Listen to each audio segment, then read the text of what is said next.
Welcome to Man in America, a voice of reason in a world gone mad. I'm your host, Seth Holehouse, and thank you for joining me live tonight. This is Sunday with Seth. I know I've missed the past couple of Sundays we had July 4th weekend, and then I wasn't feeling well the weekend before, so it feels like I haven't been here in quite some time, and I'm excited to see you tonight.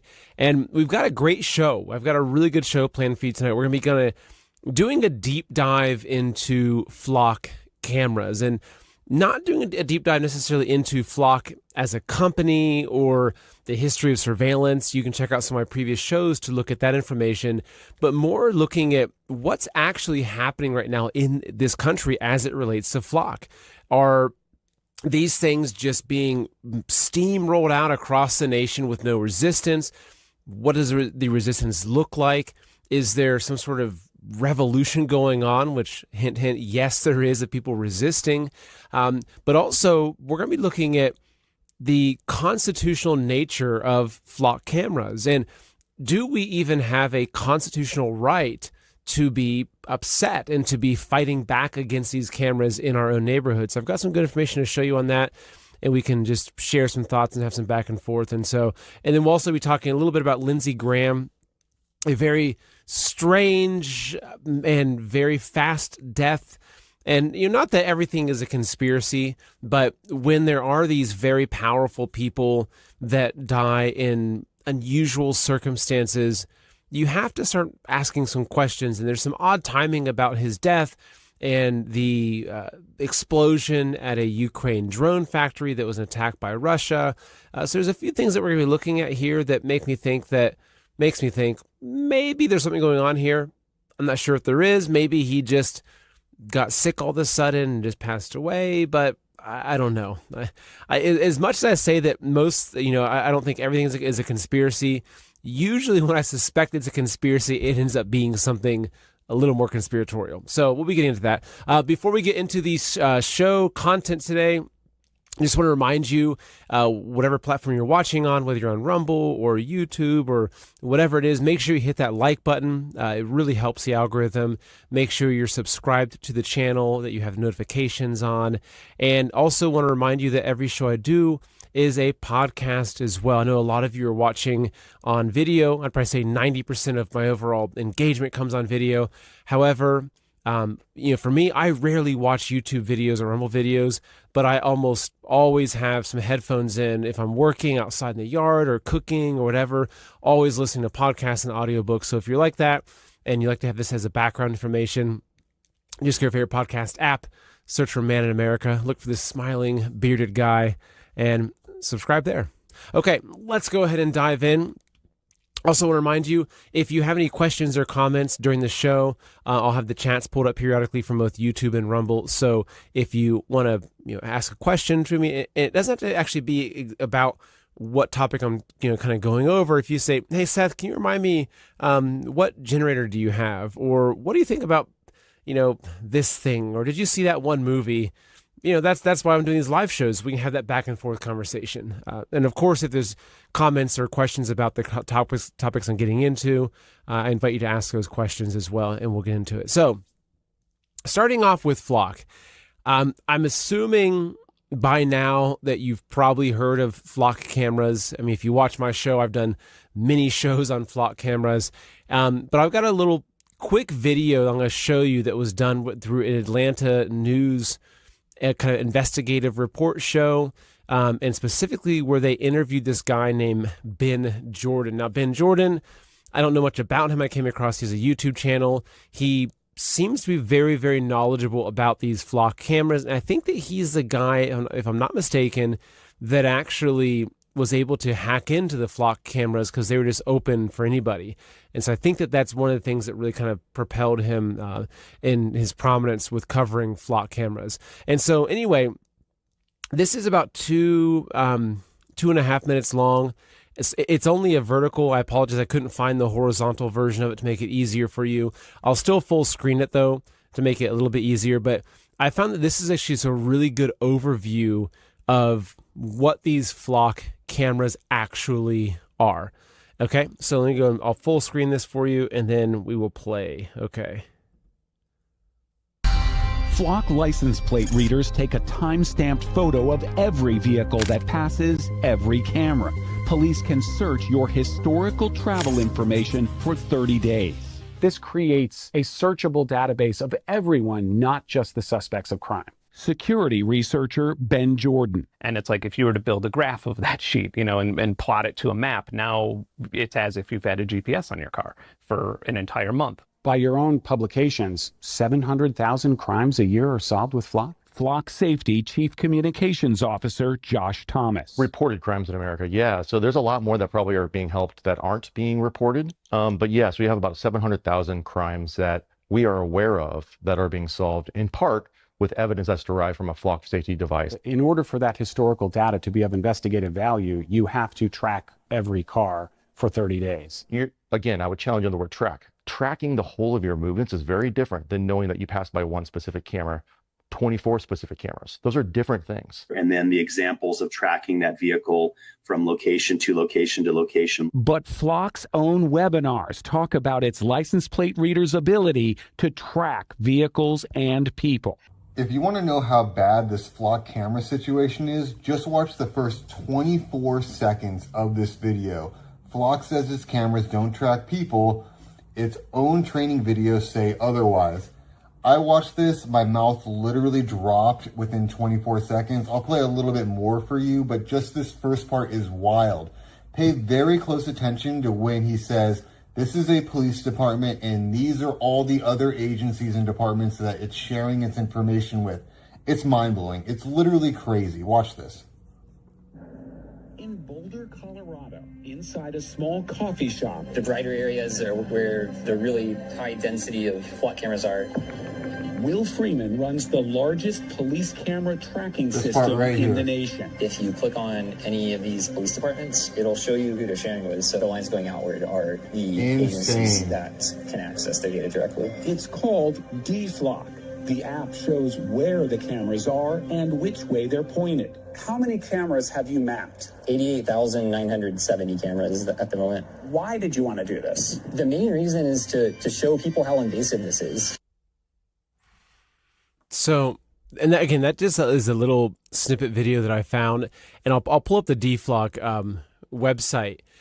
But yeah, I mean, it's kind of crazy, right? And specifically, actually, I'll rewind really quickly. The point that he was showing here, and I'm not going to play it, I'm just going to show it here on screen and zoom in a little bit, where he's showing how the data is shared. If you watch this right here, okay, that right there, that little explosion, that's showing all the areas that the Flock data can or is sent to.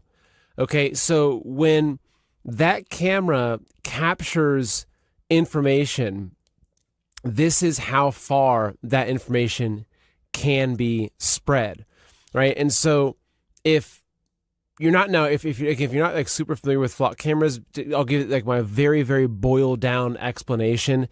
They're basically these cameras. They're these AI driven cameras that there's now, I think, close to 100,000 of them across our nation that are constantly scanning every single vehicle that passes. Now, they're not just license plate readers, right? We've had license plate readers for quite some time in our country. And I still think that they're kind of pushing the boundaries of the Constitution, the Fourth Amendment, and our privacy, but they just scan your license plate. They just say this car was here, right? That's very, very different than what the Flock cameras are doing. So for one, the Flock cameras are developing, I think they refer to it as almost like a vehicle fingerprint. So let's just say that you drive a 1986 Ford Bronco. And I've got that in my mind because I'm like considering buying a vintage Ford Bronco for a few reasons. One of which being I can actually work on it and I can fix it without going to some fancy Ford mechanic that has to pull all the plastic off. But different story. Anyway, say you drive a 1986 Ford Bronco and it's red and you got a little bit of rust on the the rear fender. You've got a sticker on it and you have a cracked windshield, right? So Flock's AI system, it develops a fingerprint. And so even if you, hypothetically, let's just say that you were, say, really suspicious about surveillance and say you cover up your license plate with something, that camera would still know it's you, right? Because it would identify, oh, okay, there's no license plate. However, this is a Ford Bronco. It's this color. It has rust right here. It has a sticker there. It has a crack there. And so that's one thing, is that it's developing this digital fingerprint of who you are, who your vehicle is. So that's obviously alarming. Now, but the thing is that information, every time you pass one of those flock cameras, that information gets sent into a central database.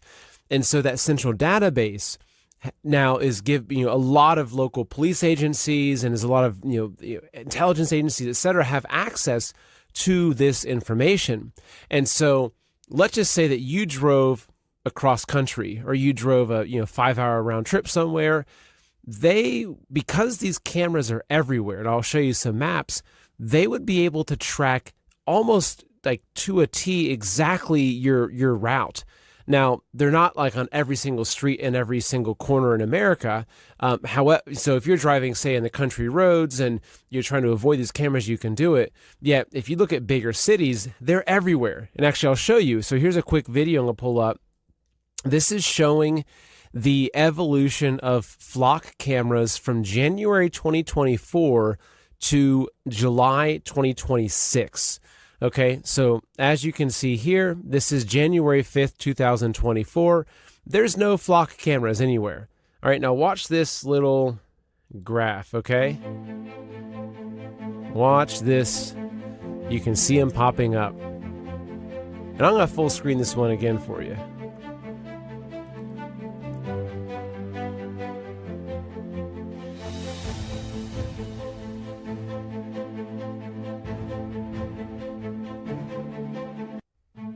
There you go. Okay, let's go back to the end of that real quick. And so you can see, and I'll pause it. So there's basically, that's how many of these cameras, that's how they are. Okay. And so I see a question from Atlas BE over on Rumble saying flock cameras on bike paths, ? Yeah. So this is the other issue, is that these flock cameras, they aren't just on roads. They are in parking lots. So I know Lowe's uses them. You'll see that there's sometimes like there's the local Lowe's that I go to, which now I try to go to a different location or go to Home Depot, or best yet, I go to like the local Ace Hardware or True Value Hardware, but they have them in parking lots. So they've also found them looking at children's playgrounds. So the cameras, they're not just, capturing traffic at key intersections. They are popping up in areas that don't make sense to their mission of kind of tracking the movement of drivers across the nation. I even saw there's a sporting goods store, right, which sells guns, hunting equipment, et cetera, a place I just love to go, that there's a flock camera right in the parking lot looking right at the sporting goods store. And this is where it gets alarming, because these things, as far as I understand, they've got facial recognition. Whether they say they do or not, if they have the technology to do all the scanning and to create a fingerprint of your vehicle, I guarantee you that they can actually scan your face and put you into a database or access some sort of database. But yeah, so I'm sure, to answer your question, Atlas, I'm sure they are being on bike paths. They're kind of popping up everywhere. Now I'll pull up the comments really quickly because there's one comment that I wanted to highlight here. Okay, let's see, who was it? Yeah, Reno Groiper. Thank you. I really appreciate this comment. I want to respond to it. So Reno says, "Brother, thank you for being so calm, cool, and collected with your content. How do you manage to do it, though? I'm sadly always stressed and upset with flock, data centers, etc." It's funny because, my wife and we had some friends over for dinner recently, and the wife, she's watched my podcast a little bit. She goes, "Yeah, I can't really watch it that much because it's kind of scary." And she said, she's like, "Well, Seth, how is it your job to be focusing on all this stuff all the time, yet you're still like a pretty upbeat, positive person?" Right? Like the attitude that you see from me, especially on my live shows, like this is me in normal life. I'm a happy kind of guy, right? But the thing is this is some scary stuff. So getting to your question there, where you're asking, how do you manage to do it? And, because you're saying that you're stressed and everything. I think it's a combination of things. For me, fundamentally, it's faith. I just believe that God has a plan for all of this, and I may not see what that plan looks like, but I believe that there's a plan, right? But beyond that, I kind of have my own, I guess, philosophy for life that I've developed as I've aged. I'm 40 this year, right? So I'm an old man, right? I'm a philosopher now, right? No, but in all seriousness, though, I try not to worry about things I can't control. I try really to, because worrying about something, it just drains your energy. And I can see there's certain people that are really stressed and they're always high strung. And oftentimes they're worried about things they don't have control over. Now, I'm not saying that you just say, oh, who cares then? And just kind of throw caution to the wind, let the chips fall as they may. However, I think that I try to focus on the things I have control over, which is my home, my immediate community, my children that, we homeschool, my relationship with my wife, my podcast, my business. I really try to focus on what I have control over.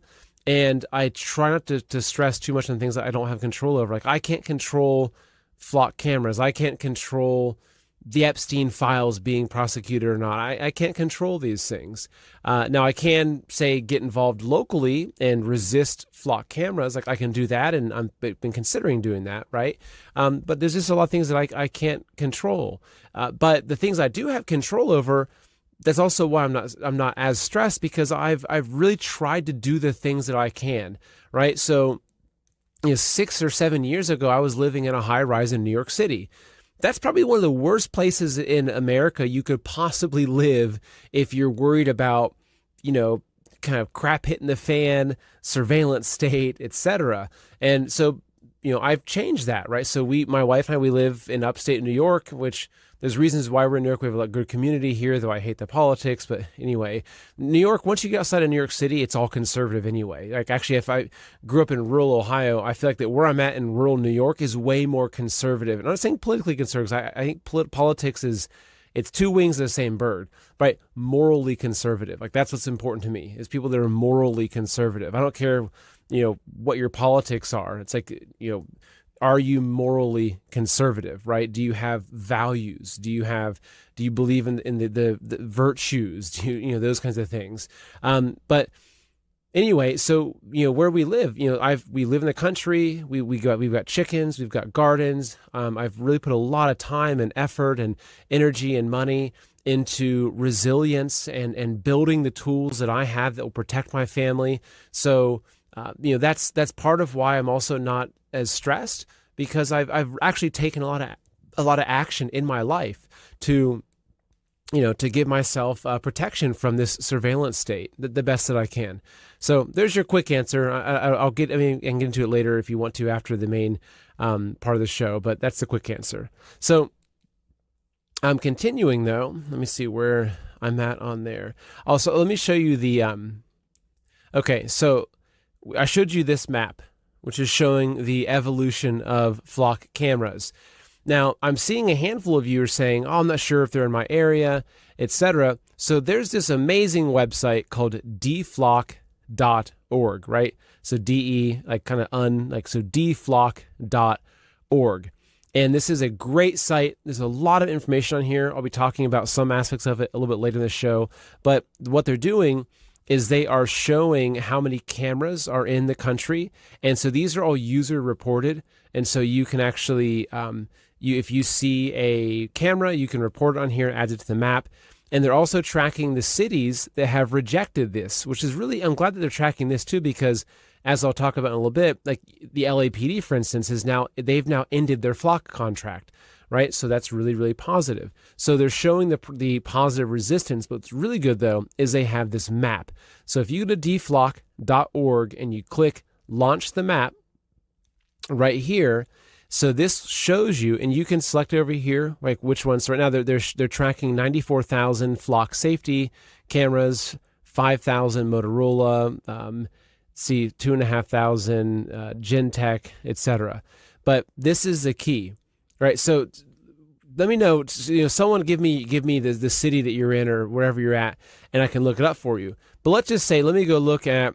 Let's just say, hypothetically, let's look at West Palm Beach, Florida. Okay, so you say you live in West Palm Beach, Florida, which let's see. I think it's a little further down here. Yeah. Okay. So West Palm Beach, Florida. Say you live in West Palm Beach, Florida. You're like, oh, Florida's like a red state and everything. Well, it doesn't mean you're not going to have flock cameras everywhere. So you can literally zoom in and you can see all the cameras that are around you. And not only can you see the cameras, but you can actually see where they're positioned. And so you can go and you can take a look and see where all the cameras are. Like, so this right here looks like a little kind of housing area. I'm not sure exactly what it is right there. Maybe it's an industrial area, but there's 4 cameras just at this little intersection. Okay. So you kind of come out, so you can literally zoom and check out whatever location that you're in. And this is how I find that there's a handful of these cameras kind of in my area on certain country roads, which I'm trying to figure out how to handle that in the right way, I guess you could say. But yeah, you look around, like right here, is this, what city is this? Is this Atlanta? I think that's Atlanta. So it's kind of hard to see the map from this, but either way, like that's a city I don't want to live in. Okay. You look at some of these cities and it's crazy how many cameras there are. It's absolutely crazy. So yeah, so Newport, Virginia. I see that from someone over there. Okay, so Virginia. Now, actually, wait, you can look at here. You say Newport News, Virginia. Someone put that in there. There you go. Okay. So this is Newport News, Virginia. Let's see, who was that? Let me pull that comment up real quick. Okay, so this is for Teresa Joyner, who is asking. Okay, so Miss Teresa Joyner, you are asking about Newport News. Now, let's go back and see. So this is Newport News, Virginia. So I'm not sure where you live around here, but as you can see, these cameras are all over in Newport News, Virginia. So if you're driving around, the website Green Tea is dflock.org. Okay, so dflock.org is the website. Okay, so Newport News, Virginia. Here you go. You'll find that they're commonly around, here's a high school, right? They're commonly around schools. They're often around, parks, areas that, like right here, you've got one looking over at this park area right here. Who knows what's going on? It could be like there's a kid's playground there. I'm not sure. But yeah, you can see. Tomahawk, I know you're late. You didn't miss too much, but I'm sure you can catch up the rewind. Good to see you, Tomahawk. Just showed up. But yeah, so you can see. These things are everywhere.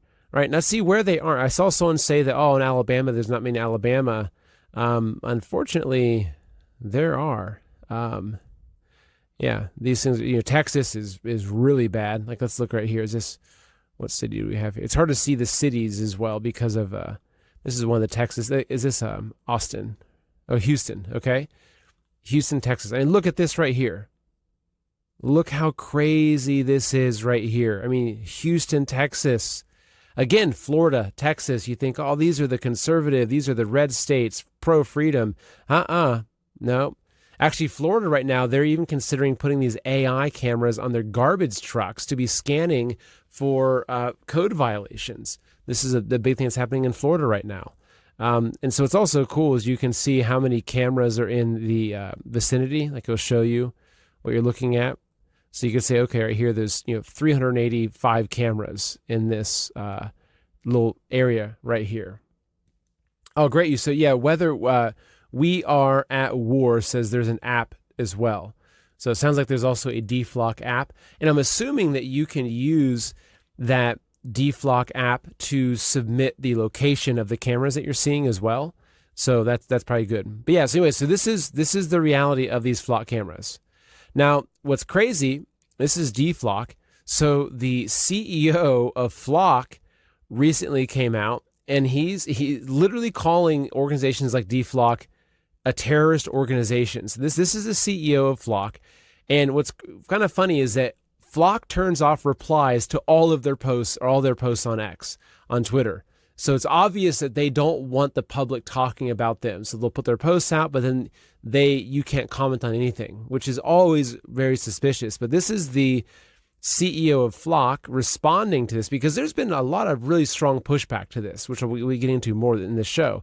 So I'll play this. This is 53 seconds here. You've got organizations like the ACLU and the EFF who take an above-board approach to fight for their point of view. And thankfully, we live in a beautifully democratic, capitalistic country where we can fight in court. And I have a lot of respect for those groups because they have reasonable debates and we follow the law.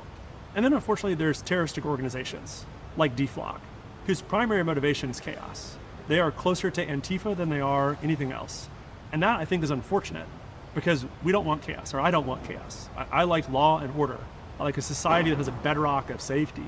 So for those groups, I think it's just disappointing that they haven't chosen a more constructive mannerism to try to get what they want, which they have a right to have, but that's why we have a democratically elected process, right? Like we're not forcing Flock on anyone. Elected officials know that as a community, you want to be safe.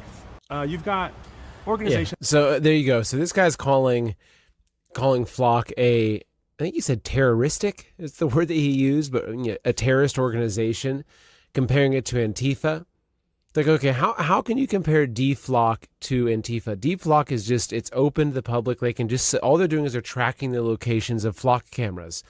That's it, right? They're not burning down whole cities. They're not toppling statues. They're not beating up old veterans with American flags. They're just allowing you to report the location of these cameras. But what's really encouraging with this, and this is what's really, it's important to highlight this, is that there's a lot of Americans that are resisting this. And I'll be getting into some more specific examples of it, but this actually gives me hope, because I've oftentimes thought, especially during COVID, right? When you walk around and I'd walk into a grocery store and I'm the only person not wearing a mask, or you walk and you go into like an app or Facebook, whatever, and everyone's like, hey, did you get your jab? And they have little stickers, and it's like, what happened to America? Right? How is it that people became so compliant that the government could tell you, hey, put a sock on your head, right? Put a sock on your head and huff spray paint. And most people would be like, oh, okay, I'll put a sock on my head and I'll huff spray paint, right? Like, I remember thinking, it's like what happened, right? Like, where's the land of the free and the home of the brave? Where's the people with their guns and their resistance to this stuff? But I think that COVID was really one of the big turning points. Like a lot of people woke up during COVID, and it really shocked them how brazen the government could be in trampling on the Constitution. And so I think that what you're seeing, though, and what I'm seeing at least with this whole flock camera thing, is that there are a lot of Americans that are really, really pissed off about this, and it's crossing a line. So that does give me hope. The fact that the CEOs had to come out and call this thing the terrorist organization and turn off comments, these are the things that give me hope.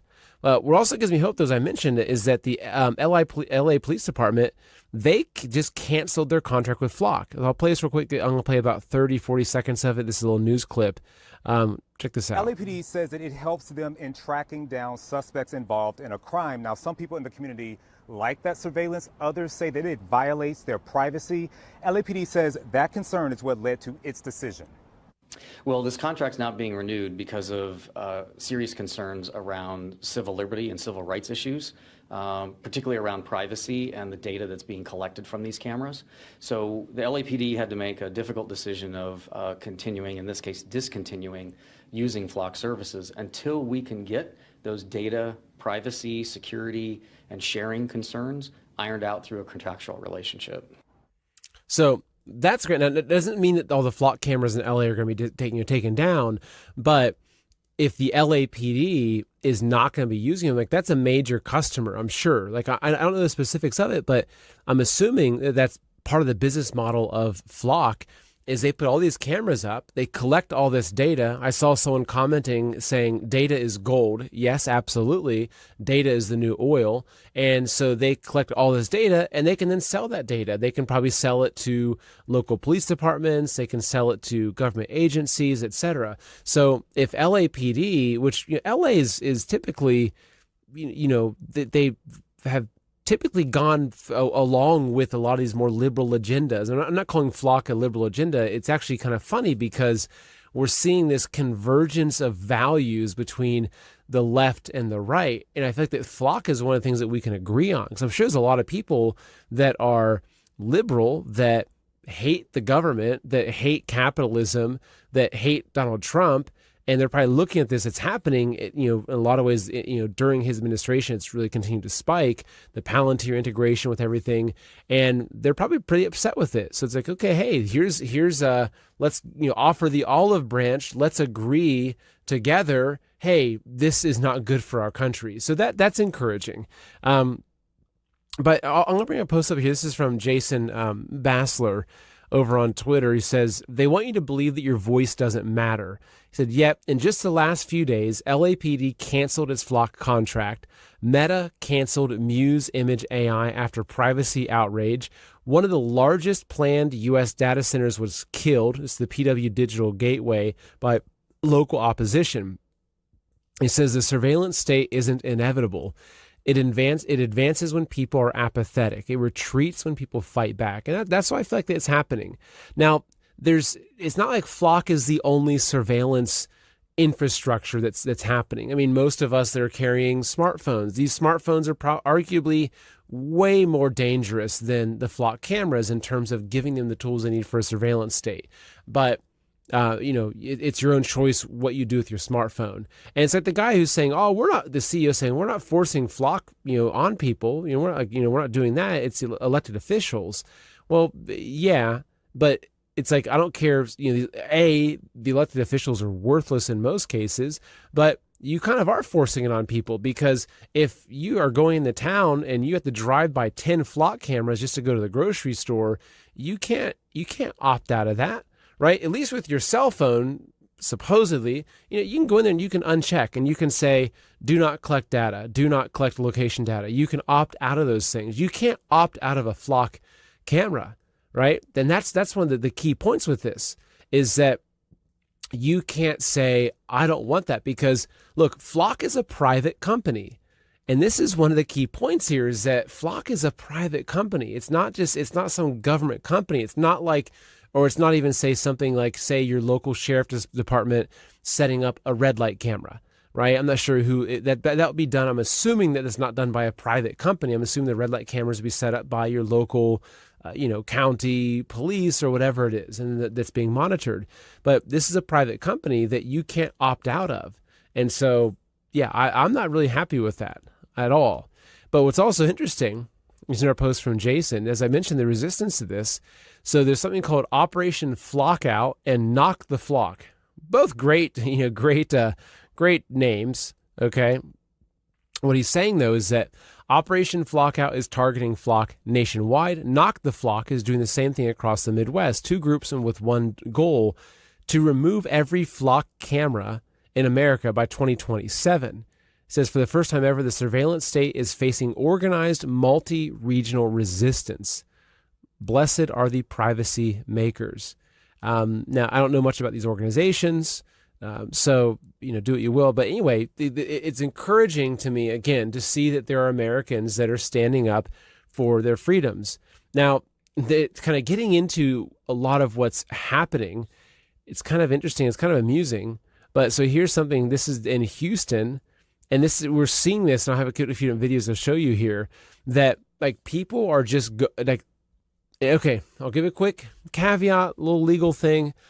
I am not advising you to vandalize private property. I'm not trying to orchestrate a national resistance to this. I'm just covering the news. I'm just educating you on the topic of Flock cameras, what they do, and the resistance to them. Okay, there's my little, for the Flock people that are watching this and looking for those little flags, there's my little disclaimer. Okay, but it's interesting because people are doing this, right? So here, I'll play this video for you. Like, people are just walking up and just chopping these cameras down. They're vandalizing them. They're ruining them from being able to be used. I think this is kind of like one of those resistance to tyranny kind of things. But anyway, watch this. So I'm not gonna play the whole thing. I'll play about a minute of it. Gone. All camera that once stood here is gone. All that's left is this pole across the street. Another one taken down as well. A criminal justice expert tells me this could be a sign of the growing public unease with this type of video surveillance. In two different parts of Houston, the same scene, surveillance cameras lying on the ground. Two near Memorial Park, two more near Washington Avenue and Westcott, all part of Flock Safety's automated license plate reader network used by Houston police and other law enforcement agencies. Houston police confirming an investigation into this. While the motive is unknown, the technology itself has drawn criticism in the past from people concerned about the data they're collecting. So, I mean, I have to say, right, especially in Houston, right? So Houston's it's a busy city. If for the guy that has the cojones to walk up to a pole, even at nighttime, with a sawzall and just chop it down. I own a sawzall. I've used them a lot. These are loud machines. Right? This isn't like a quiet hacksaw where it's like, like sawzalls are loud machines, especially when you're cutting metal with a sawzall. So to the guy that has the balls to walk up in the public, and you can see that these are busy intersections, and just start sawing down a flock camera. It's like, okay. Yeah. Okay. I want to highlight a quick comment really quickly. Just want to actually give a thank you to Alpine Retreat, who says, thanks for the show. Not that this crowd needs to be reassured that this isn't just some fringe topic, but my local CBS affiliate is covering this topic and also data centers with similar concerns. And so, yeah, this is what's interesting, is that you're seeing a lot of coverage of this. It's not like you're seeing you're not like you're seeing local news agencies just demonizing anybody who's resisting this. They're actually talking about it, and they're giving it fair coverage, which is, it's not like, COVID, for instance, where they'd run us through in COVID and they'd say, oh, these conspiracy theorists that, think you should drink chlorine dioxide and they're not wearing masks and they're resisting the jab. They're not doing that. Actually, they're giving it very fair coverage. And so, anyway, I think that's very interesting, right? So, but continuing, okay, here's another story. Okay, this is another location. This is in Auburn, California, that they've announced that a group of people have removed most of the city's flock surveillance cameras, and they're dumping them in a nearby canal.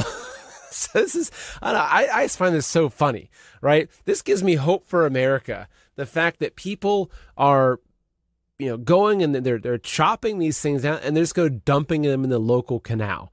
Like, this is kind of like gangster stuff, right? This is like the mafia in New York, right? With concrete shoes and, taking a swim with the fishes, right? So anyway, but there's also people that are much more brazen than that, right? So here's a video. I'm not going to put the audio on because it has some really degenerate rap song on it. But anyway, this is literally people, and I'm not sure how smart they are for recording this information, but you've got these vigilantes going across, whatever area that they're in, and they're like blowing up these flock cameras. They're chopping them down. You kind of have to laugh. And even though these people, and maybe these are the Antifa, that they're kind of dressed like Antifa, but it's like, if this is what they're doing, they're not toppling statues of Confederate generals. They're chopping down flock cameras. So anyway, it's just kind of funny. You have to smile at some of these things.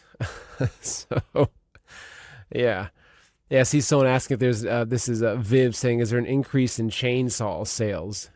Yeah, probably. Though you wouldn't want to use a chainsaw. You'd want to use a sawzall, which I know that it's kind of like a, that's kind of a small point. But yeah, a chainsaw wouldn't be a good. Chainsaws are not really made for metal. That would not be good. You wouldn't be very successful in chopping down a metal pole with a chainsaw. And chainsaws are really, really loud, right? They're way louder than sawzalls. But anyway, I see the point that you're saying here. That there probably is, right? You can get these sawzalls. You can get inexpensive ones for $60 or something. You just throw a metal blade on there. I'm not giving you advice. So, but I do have a video that I want to share with you. This is a good one. So this, I'm not sure who this guy is. This guy is, I'm not sure if this is him, Mark Tournier. But this guy, Mark, he put together this video because, again, I care about you. I can tell that Mark cares about you. And so this is a video that he's done as a public service announcement. It says, these are 10 things that you should never do to flock cameras, by Buddy Brown. Not sure who Buddy Brown is. Okay, so let's just watch this video of Buddy Brown. This looks like a kind of guy I like to hang out with. He's got his 12 gauge shotgun sitting up there in his rack on his little UTV there. But anyway, so this is, again, titled 10 Things You Should Never Do to Flock Cameras. Again, this is very serious. Do not do these things that he's talking about. 10 things you should not do to flock cameras. I will full screen it so you can enjoy it in its full glory. It's just under 3 minutes long. And for the audio listeners, you'll be able to listen just as well. Okay, here you go. 10 things to not do to flock cameras. Today's video, I'm going to tell y'all what not to do. Don't ever do these things. The first thing is going to be, don't ever approach one of these poles with a sawzall. Okay, if you do that and you start cutting around them, they're just going to fall down, and we want to make sure that Big Brother has a chance to really put cameras in your area and always be watching you. This is going to really hinder them from watching you, so please, please, please don't vandalize these kind of things and cut them down with a sawzall, because they'll fall down really quick. Next, don't label all the flock cameras in your area by using deflock.org. You don't want to do that, because if you label them, then people with bad intentions are going to cut them down. Number 3, do not, under any circumstances, buy a $50 high-powered blue or green laser from Amazon and shine it directly onto the flock cameras, because that's going to damage them, y'all. That's going to damage the sensors, and it's going to make them unable to spy on you, and we definitely don't want that. Number 4. Do not, under any circumstances, use the camera map on deflock.org to find the cameras in your area and spray them with a spray paint extender that you see some of these awful people using. They come up from behind them and they spray the front of the camera. They're not going to be able to see nothing. I mean, come on, guys, grow up. Number 5, these flock cameras are attached using a simple 8mm socket. So please don't carry around 8mm sockets. You're just going to be tempted to use them, okay? Number 6, do not buy a pair of the, what do they call them? The Vader facial recognition blocking sunglasses, because that's going to prevent flock from finding out who you are in case you accidentally just ran into one too hard and they consider it vandalism. Number 7, if you're caught, you're going to have like a class 4 misdemeanor, which is serious business, y'all. This is private property. A class 4 misdemeanor means you're looking at community service if you get caught. So, I mean, I hope you feel the weight of what's going on here. Number 8, do not go around telling all the homeless people that the flock cameras have about 10 pounds of copper inside them, because look, that's going to give them way too many ideas and they're going to try to get rich quick. Number 9, definitely do not attend any of the city planning meetings and argue against these cameras, because we all love Peter Thiel and we love Big Brother and we love mass surveillance. We want to make sure that he's able to keep doing his job. All right. At the end of the day, y'all, just remember that these things do not belong to the city. They are private property of a very, very perverted company that believes that they should be turning our lives into a real-life Hunger Games. Oh, and number 10, by the way, I forgot to tell you about this. Don't buy those lasers and donate them to a bunch of 14 to 18-year-old kids this summer with nothing else to do, because they might actually, accidentally damage one of these things when you do that. So I had to play that. I don't know. I was losing it earlier. When I was putting together my research for the show, I came across that. There's a different one. Actually, yeah, maybe I'll just go and pull it up for you, because there's one other one that I was also going to show, but I found that one. I thought it was better, but the other one just is also really good. Let me see. Let me pull it up for you real quick. Yeah, here we go. Another really, really fun video. Again, I'm just playing these videos out of my own concern for you. I don't want you to get in trouble. I just want, just know I'm looking out for you. So I'm trying to give you advice on what not to do with the flock cameras, because I don't want you to hurt yourself. I mean, God forbid, what if you were using a Sawzall on a flock camera and it fell over and it hit you, right? I mean, people have logging accidents all the time. You cut trees down, you can hurt yourself. So I'm just looking out for your safety. But let me go and play this other video. Another very responsible American. Like, you can tell this guy's, really a patriot. He really cares about the American people. So here's another good video. This one's going to be 1.5 minutes long, just with some really good advice. just how to stay safe, right? Make sure you're safe and effective. Safe and effective, okay? Leave flock cameras alone. There's no need to label all the flock cameras in your area.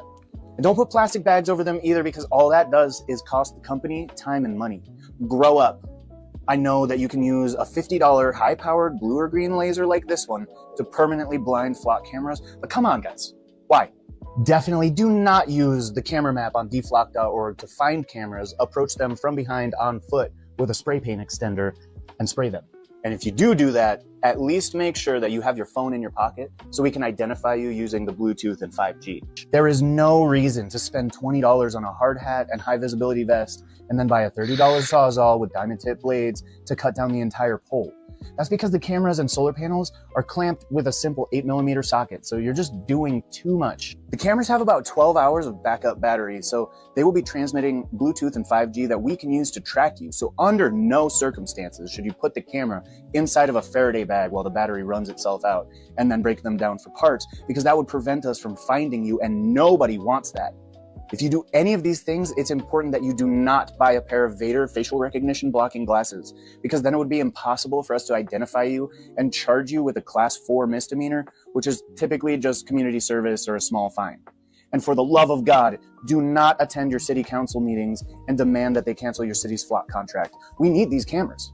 Peter Thiel is a benevolent overlord, and we should all be grateful that he loves us enough to keep us safe.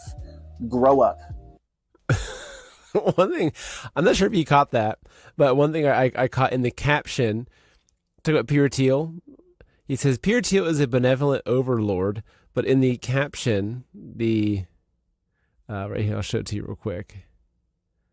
Instead of saying Peter Thiel, it says the reptile in the closed caption there. So, yeah. Yes, but just so you know, these things do. I'm not sure how the exact technology works, but say you're carrying your cell phone with you and you walk past one of these things. I think they might be using sort of near field stuff going on there. So let's just say that you were walking down the street and there's some guy that has a Sawzall and he's sawing one of these poles. If you walk by it, they might think it was you because of your cell phone tracking. So just be aware of that. So anyway, I just, you got to laugh at it, right? I think the guy earlier, I forget who asked the question, I forget the username, but kind of, Seth, how do you stay happy? You got to find the things that you can laugh at. You got to, it's like, yes, they're building a surveillance state around us. They want us to live in a Hunger Games. They want us to be digital slaves with forced jab IDs and all this kind of stuff.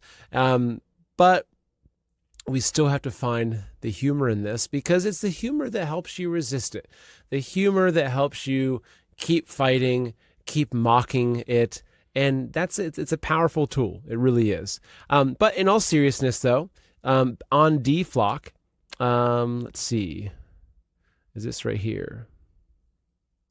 Let me see. No, I was going to find something to show you. Yeah, okay. So on DFlock, let's just say that you actually want to do something legally, right? You want to, because if you go out with a Sawzall, you risk getting into trouble. It's just a reality of it. It is damaging private property. So, and ultimately that's not the right way to do things. I'm not condoning it. I'm not also saying it's something you shouldn't do. It's up to you. I happen to smile when I see these things happening.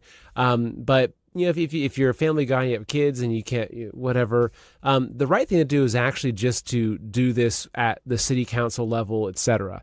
Organize locally. And so DFlock has actually set that up for you. So if you go to dflock.org/groups, you can find local groups. So here's a post from DFlock. It says, want to get involved with DFlock but not sure how? Find a local chapter, connect with organizers in your area, or start one if there isn't one yet. It says every movement starts with a few neighbors who decide to do something. So it says find your group, dflock.org/groups. Okay, so I recommend that, right? Let's take a look at it together, okay? That's why I love doing these live shows. We gotta do stuff together. So, these are the local groups. So dflock.org/groups. Okay, so these are independently run, not affiliated with DFlock. So wherever you are, you can see here, right, in different areas, you can go and you can find your group. And I'm sure that if you start a group, then you can put your group on here and you'll have more people that are finding you because you've got a group, right? So here's my home state of Ohio, Upper Arlington. I used to live near Upper Arlington, so that's great. Okay, I would check that out. So anyway, this is one thing you can do. This is proactive. It's a shame there's no New York groups on here. Maybe I'll have to start a group. Maybe I scrolled past it, perhaps. Yeah, no New York groups. That's a shame. But the other thing you can do, right? This is also really helpful from DFlock. They say, want to speak at your next city council meeting about flock cameras or mass surveillance, but not sure where to start. It says, we've put together talking points, research, FAQs, and other resources to help you prepare. So if you go to dflock.org/council, then they have all these tools for you. Let's check it out together, okay? Let's go to this website. And they've got all these tools for you to help you do this. And so if you're, say you're the only person that's there, right? These are things that you can actually do. This is, giving you here's sample email templates. This is kind of giving you tips for how to speak at a council meeting. This is really good. Here's some example speeches, right? This is wonderful. This is so good. Recent victories. So yeah, this is great. So these are communities across the country that are rejecting these cameras. So these AI license plate reading cameras, whatever the AI or A means, ALPR, right? And so there's 86 different areas where you can see. These are Madison, Wisconsin, right? LA, California, contract rejected, cameras deactivated. Like, that's great. Cameras deactivated. That's wonderful to hear. Okay, so you can click on more info. It says the University of Wisconsin-Madison Police Department will remove automated that's the A, automated license plate reader cameras from campus after ending its contract with Flock Safety. There you go. Say, okay, here. So Sheriff Brian Craig stated that the Flock cameras will be removed once the contract expires at the end of August in Floyd County, Virginia. So this is encouraging, right? This is the power that we have. Right, the power of the people is not the Second Amendment. We've all got our guns, right? That we don't want to go that route. Of course, if you have to defend yourself, then I'm glad we have the Second Amendment. I'm a huge supporter of the Second Amendment. But the real power that we have is that we can organize against this. Right, this is not communist China. In communist China, you have no say over this. If you try going against the cameras over there, they're going to end up cutting your organs out in jail. Like, that's what the CCP does. Okay, this is America. We still have some freedoms here. We can still organize. We still have some semblance of a democratic, process where we can go talk to our elected officials. We can go meet with the city councils, and you can actually do these things. So that is really, really encouraging. Very encouraging. Okay. I think that we've covered Flock extensively. It's 10:55. I do want to touch on Lindsey Graham briefly, and then kind of see if there's any other comments that that I missed. And also, let me check on the chat too. I haven't been paying as much attention to Rumble, YouTube. So hello, YouTube, everybody. Thank you, YouTube. Yes, okay. So a big shout out to YouTube there, and also going back over to our Rumble chat. Cool Hand Luke. Yeah, the Ginger saying there's a bunch in my city. Yep. Yeah, there you go. Okay, great. So Biffy Gardner, I'll be checking out those talking points to take to my city council very soon. A man was recently stopped by police in my community after the plates on his vehicle were wrongly flagged as stolen. I'm seeing that happen as well. You're seeing that. You're also seeing, and I saw that someone had mentioned this before, that yes, I am seeing multiple cases where people are unlawfully using this Flock data, like stalkers, people who have access, police people following their ex-wives or whatever. And so that's also the thing is it's like, okay, it's one thing to collect all this data and send it somewhere, but what if the people that have access to it, what if they're using the data incorrectly, right? Like, what if someone knows who you are and they have access to this information, and if they're a stalker, I mean, God forbid, they could be tracking you through this, right? Okay, on to Lindsey Graham. Yes, McBuster. Lindsey got pierogizened.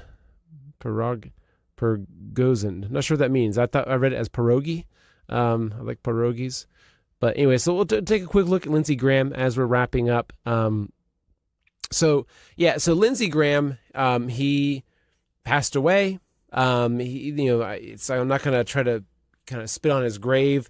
However, there is some suspicious stuff around him. I mean, Lindsey Graham was really what you'd consider a kind of like card-carrying neocon. He's just one of the guys, kind of like a Dick Cheney, just wants war, nonstop war. And so anyway, this is a Russian news post. Did Russia just eliminate warmonger Lindsey Graham in Kiev? Says the U.S. senator who famously called killing Russians the best investment we ever made has died at 70 following a, quote, sudden illness right after his trip to Ukraine. Says the 48-hour death timeline is too wild to ignore. I'll take a quick drink and I'll go through that.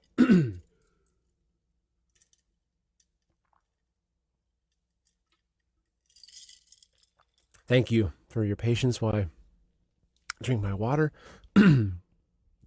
Okay, so here's the 48-hour timeline. Okay, first, Graham meets Zelensky and tours a hidden drone manufacturing facility in Kiev. Hours later, the Russian MOD launches a devastating missile attack, completely obliterating the exact factory. Simultaneously, Russian packed with top NATO commanders where Graham was reportedly staying. Okay. Dies suddenly right after returning home. Okay. Now he says he wanted to bring hellish sanctions to Russia, but it looks like he went straight to hell instead, according to this post. It says, did a Russian strike catch him in the drone factory or the NATO hotel? Or did someone in Washington send him there knowing the missiles were coming? So I think this is right here. I'm not going to play the audio too loud, but I think this is the hotel, I believe. It looks like a hotel, not a drone factory.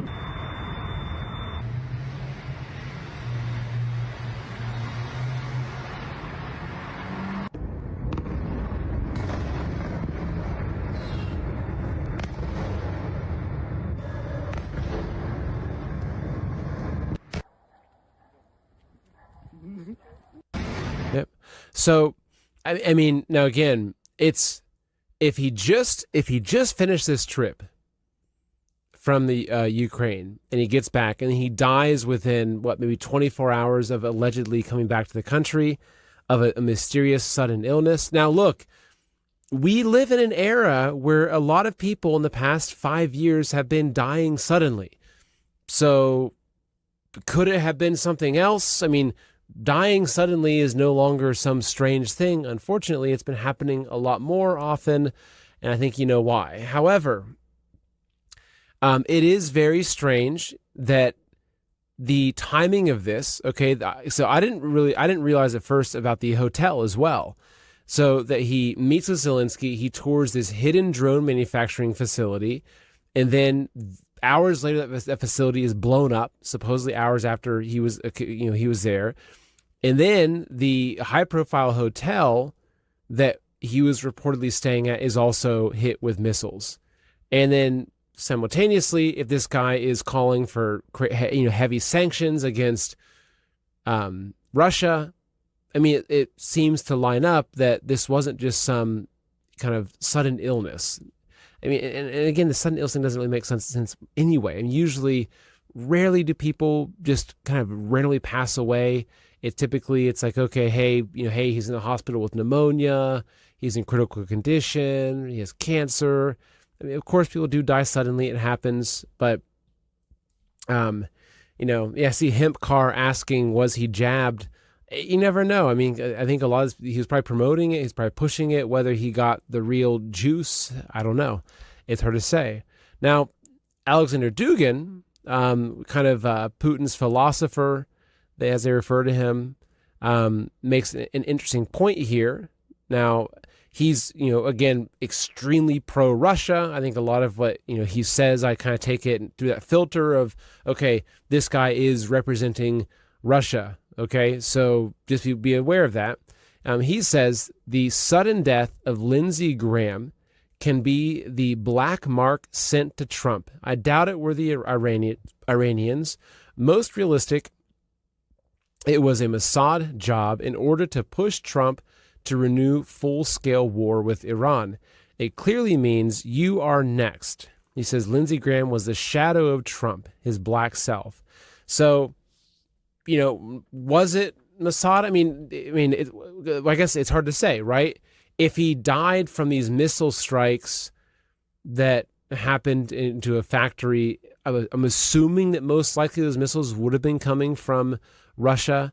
I don't think that, if according to him, if he's saying Mossad did it, I doubt that Israel would be launching strikes into Ukraine. You can probably trace these things back. So again, I'm not an expert on ballistics and war, and from that perspective, but it's worth, kind of looking at his opinion. He's weighing in on this. And look, I think there's been a lot of things that Israel has done to blackmail and control how Trump has acted. So is this another threat to him? Is this something saying you're next? I don't know. Maybe it is. Maybe it isn't. Okay. And then finally, so Kim Iverson, she had a post I think just worth kind of reading here. So she says, the Russians obviously took him out, but the U.S. doesn't want to wage war with Russia, so they're claiming it was a sudden illness. This cover-up reaction by the U.S. tells us everything. We clearly don't feel capable to take on Russia or another power militarily. Tables have turned. Every U.S. leader advocating for war should be worried for their lives. The U.S. has been assassinating leaders with impunity because no one wanted to take on the U.S. Now the tables have turned. We may see an increase in assassinations, and honestly, what would we even do about it besides cover it up each time? She makes a good point there. She also makes a good point. So, again, this is one of those things that you'll probably never know the truth of it. And even when you think the truth has come out about it, maybe that truth is also another layer of the lie. So, I'm not sure. I'm not sure what's going on. See Eve and Eve. Let me pull the chat up over on there. Eve and Eve saying, yep, Mossad makes more sense. Yeah, I'm not sure. I think that they both could make sense. I could definitely see it as something like that, as what Dugan has outlined. But I also could see that it just makes perfect sense that it would be Russia. And look, Dugan is, really, he's, a spokesperson for Putin and Russia in many ways. And so if it was Russia, it would also make sense that Dugan would blame Israel for it. Okay. And it doesn't mean that Israel is, couldn't have been potentially involved with Mossad. I don't know. So yeah, you never know. Yeah. I hear Tomahawk, that man was a gay homosexual. Yeah. I heard a lot of very questionable things about him. I think that unfortunately, I think the vast majority of these politicians at that level are.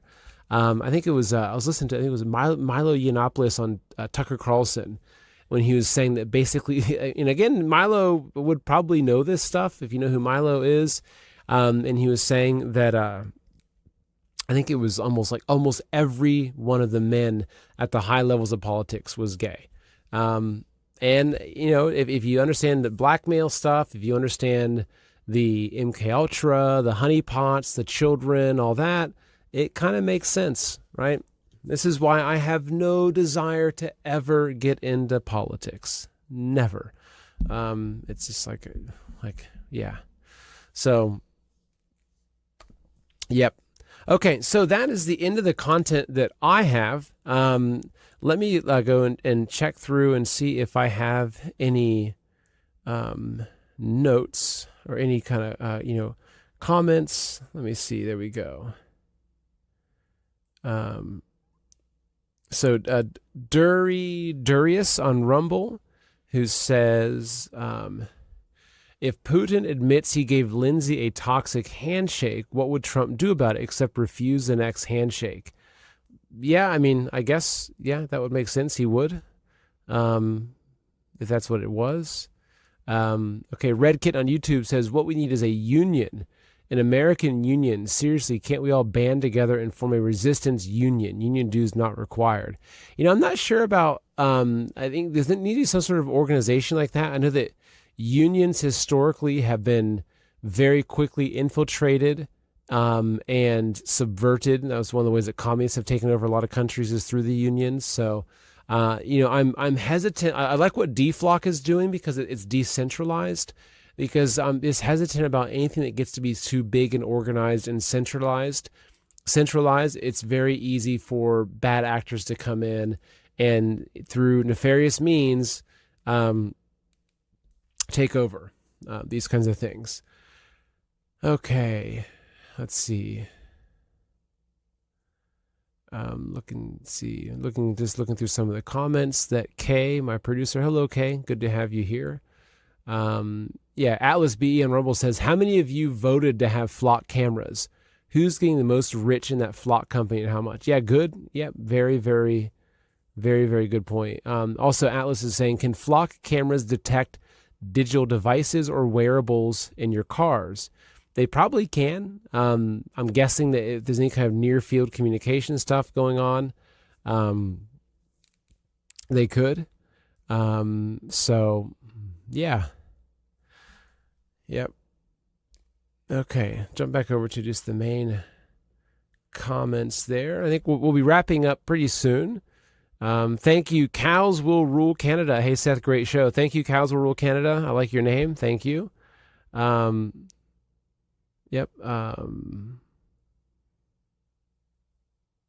Let's see. Make America Great 1776. My opinion is that Graham has been gone for a while. This is a white hat operation. Okay, you're welcome to your opinion there. I don't see a lot of indicators of white hat stuff going on, but you never know. Let's see. Yes, Ben to Rocks. Good to see you, Ben to Rocks. He says, "Yep, needs to be decentralized and grassroots." Yeah, that's a big thing. I agree. Decentralization, grassroots is the way to go.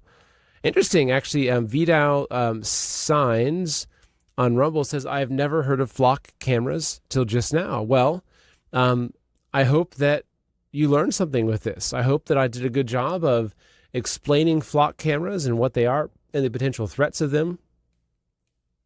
Which this is why I try to approach the shows, kind of, it's not always easy, but I try to approach these shows from a way that whether you're an expert or you're just learning about something, that it's accessible. It's something I try not to assume that certain topics that I might be very familiar with. So anyway, I'm glad that approach has worked. And so hopefully, Vidal, you actually learned some good stuff about flock cameras today. And you learned how to use a Sawzall. Just kidding. Or am I? Okay. Vidal says, I'm trying to get my dad to watch this show. It's been a process trying to wake him up. Vidal, what's your dad's name? Maybe if I say, hey, Mr. Vidal, you got to watch the show. You can show him that clip and you can say, hey, look, Dad, I got this guy, this YouTuber, this Rumble guy. He's talking to you directly, right? So Vidal, let me know what your dad's name is. And I will give him a little bit of a shout out. And I appreciate what you're doing, trying to wake that. Okay, yes, so Vidal, you'll want to just watch from the beginning. The first half of the show, I went and I really explained what's going on, and kind of gave a good overview. So if you missed the first half of the show, you'll find it helpful.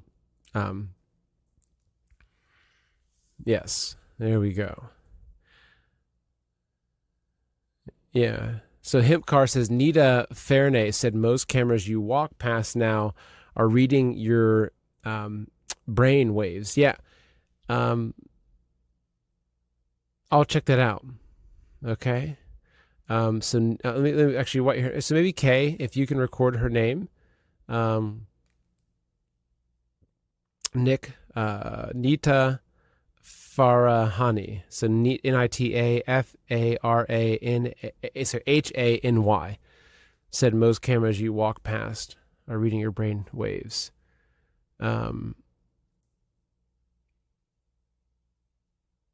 Okay, there we go. Oh, Vidar, I'm still waiting for your dad's name, even his first name, buddy. Yeah, so we'll look at that. And Blue Sky 077 says, have respect for the dead, gay or not. No, I agree. And I mean, I think I was relatively respectful. I tried to, I think I tried to be respectful. If he passed, he was somebody's father, somebody's husband, etc. So I try to be respectful, and if I'm not, let me know, because I do want to embody that. I think it's very important for us to be respectful. Okay. Yeah, where we are at war. Yes, Dad, watch the damn show. Break the Mind Information War. Yes, there you go. So cows will rule Canada. Oh, Hemp Car, thank you very much for that. Appreciate that, Hemp Car. So a question from Cows Rule Canada. Question is it true you can take out a flock camera with a green laser? So from what I understand, these sensors are very sensitive in them. And so there are particular lasers you can get on like Amazon or like Alibaba that are higher powered lasers. I don't know the specifics of them, and do your own research. I'm not advising you to use them in a vandalism-esque way. However, yes, I think that they have these sensors in these cameras, and it's not just flock cameras. I think a lot of cameras in general, that if you shine bright lasers into these cameras, it will destroy their sensors.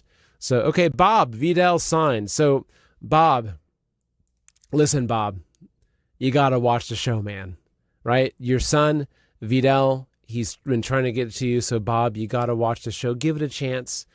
Give it a chance. I'm not going to offend you. I try to make it really easy. I'm a good guy. So, okay. Thank you, Bob. See you next time, Bob. Ginger, my kids think I'm nuts. Haven't talked to my son in 5 years. I'm sorry about that. I'm sorry to hear that. Yeah, that's tough. Oh, thank you. Yeah, ZenCon for asking any updates on the Ark. Yes, yeah, we are still like trucking full speed ahead. Honestly, so Kate, my wife, she's been kind of running a lot of it. I'm actually now working on the main Ark, kind of like the main kind of promo website. So Kate has been really building the actual website itself. So for those of you who don't know, so we are launching something called the Ark, right? ARK. The website, if you want to sign up to join the waiting list, is buildtheark.com. So buildtheark, it's ARK.com. Basically, the Ark is a private social media platform that's really built on community. So it's not like just you go on there and kind of like it's just anonymous, right? It's members only. You have to sign up. It's being set up as a PMA, a private members association. And so there's a lot of kind of constitutional protection of your privacy. But the idea is that it is going to be similar to like a Facebook, but there's a lot more to it than that. Full of people that share the values that I have, I'm sure that you have in a lot of ways, the value of freedom, the belief that our rights come from the Creator and not from government. And so it is going to be a place where you can go to meet people that think like you. But the overall theme is the idea of that we have to build our Ark, right? Oh, Tomahawk, thank you. Thank you, Tomahawk. Really appreciate that. But yeah, the overall idea is that we have to build our Ark, right? There are storms coming, right? There are surveillance storms. There are energy shortage storms. There are pandemic storms. And so the idea is that we all need to build in our own way our Ark. And so the Ark platform is a way for us to come together and to support each other in doing that, right? So the website, let me pull up the website for you. Let's see. Okay, so this is just a sign-up page, right? So it's buildtheark.com. I think we're up now over 15,000 people on the waiting list for this. But the idea, though, is that I can't wait to show you because it's so beautiful. But it's a platform. We have an app that we're going to have in the app stores. There's a website you can use, but you log in, and it's going to be kind of very similar to a Facebook experience. That there's different group topics. So if you want to go talk about law and sovereignty, if you want to talk about family and education, if you want to talk about gardening and permaculture or home defense, there's little groups on there where you can have these discussions. But the idea is that you get to meet other people, and you can actually connect with people that are near you. So you can also control your privacy. So you can say, hey, I only want my state to be shown, not my state, my city. But for people that are trusting and they want to be able to have that, you can find people that are close to you. You can join your local chapter that's going to be near you for local meetups. But there's also this whole suite of tools that we're building as part of it, right? So everything from a garden planner. So you can look at, these are all the fruits and vegetables and things that you can grow in your region. It'll tell you have a little calendar. It's going to show you when you plant, when you harvest, when you harden, if you're growing indoors, when you start your seeds indoors. There's food and water calculators. There are survival guides, right? There's all kinds of guides on there that you can read different articles on how to do things. There's going to be an ARC Academy. So we're actually building out actual training courses with lessons. So preparedness 101, water 101, food preservation 101. We have an entire food preservation tool. So say you just harvested artichoke, right? Or say you're harvesting blueberries. You go on there, it'll show you every way that you can actually preserve that food. It'll give you instructions on how to can tomatoes, how to freeze dry eggs, right? So there's food preservation tools on there. We're going to do guest Q&As on there. We're going to do annual ARC meetups. It's really the idea is that it's kind of find your people, right? And build real relationships, if I can say the word right, with people. So anyway, I'm so excited to show you, and we are so close. Actually, so Kate has been doing an audit, and she discovered that we have over 500,000 lines of code, right? It's a serious website. It's an entire platform, like literally over 500,000 lines of code. Like this is how complex it is, but it's extremely private. There's going to be encrypted chats on there. I can't even read them. So, you have the privacy on there. And so anyway, if you want to join the waiting list to be notified, go to buildtheark.com, drop in your name and your email. Now it is members only, so it's private. So there's a monthly cost to it. It's $17.76 per month, or there's I think it's maybe $170 per year. And if you're someone that is really in kind of dire straits financially, we actually have a way you can apply for a sponsorship if you explain your situation, because I don't want it to be kind of cost prohibitive, but we want it to be something that people are serious about. We don't want it to be full of people that are hiding behind some anonymous avatar that are just talking trash, right? It's people that really want to be serious about taking steps in their life to build an arc, right? To take the steps in their life, whether you're at the very beginning of your journey or you're someone who's a seasoned prepper with 30 years of food stored away, it doesn't matter. The idea is that we all have the same goal. A lot of us, I think most of all of us, we have the same feeling that something is off in the world, and we want to come together and meet other people that have that same feeling, that want to be proactive about building for the future. So that's what the ARC is. Earlier, there's a question in the comments asking, how do I stay positive?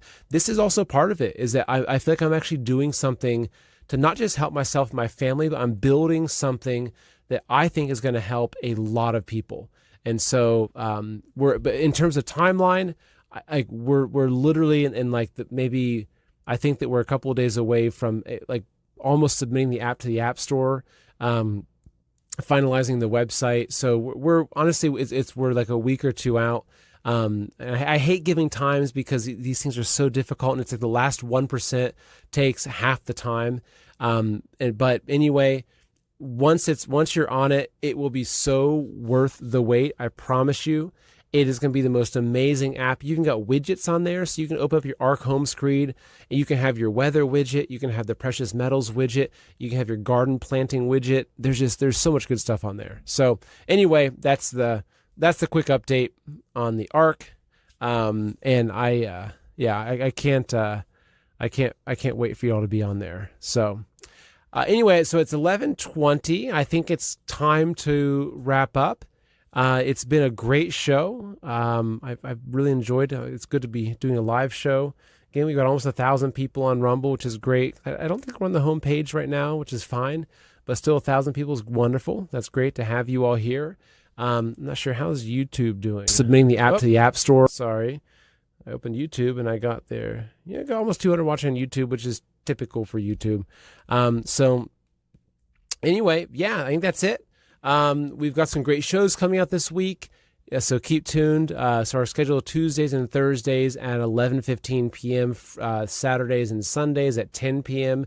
Those are all Eastern times. So I'll be live again next Sunday. Sunday is my live show. Sunday with Seth, always at Sundays at 10 p.m. Eastern.